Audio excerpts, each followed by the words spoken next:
കോയമ്പത്തൂർ ഓണപ്പാളയത്ത് പുലിയുടെ ആക്രമണം. ഓണപ്പാളയം സ്വദേശി വെന്നിലയുടെ 4 ആടുകളെയാണ് പുലി കൊന്നത്.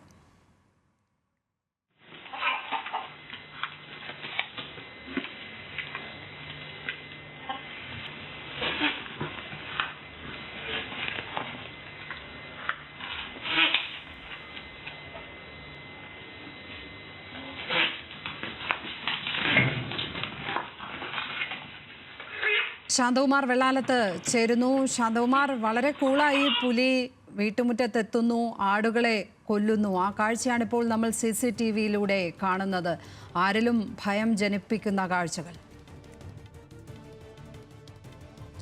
തീർച്ചയായും ലക്ഷ്മി, അത് തന്നെയാണ്. കഴിഞ്ഞ ദിവസം ഇന്നലെ പുലർച്ചെ 1:30 കൂടിയാണ് ഈ സംഭവം ഉണ്ടാകുന്നത്. വെന്നിലയുടെ വീടാണ്. ആ വീട്ടിൽ വളർത്തുന്ന ആടുകളെയാണ് പുലി കടിച്ചത്, കൊലപ്പെടുത്തുകയും ചെയ്ത്. ആദ്യം ഒരെണ്ണത്തിനെ കടിച്ചു കൊലപ്പെടുത്തുന്നു, പിന്നീട് അതിനെ കയറിൽ കെട്ടിയിട്ടത് കൊണ്ട് അതിനെ കൊണ്ടുപോകാൻ കഴിയുന്നില്ല. അപ്പോഴാണ് മറ്റുള്ള ഓരോ ആടുകളായിട്ട് കൊല്ലുന്ന സാഹചര്യം ഉണ്ടാകുന്നത്.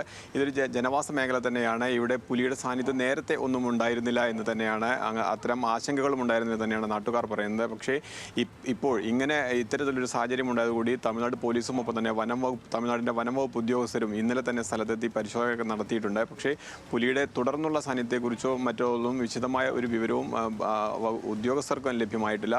എന്തായാലും ഈ ഓണപ്പാളയം പ്രദേശത്തെ ജനങ്ങൾ ഏറെ ആശങ്കാകുലരാണ് ഇപ്പോൾ. ലക്ഷ്മി.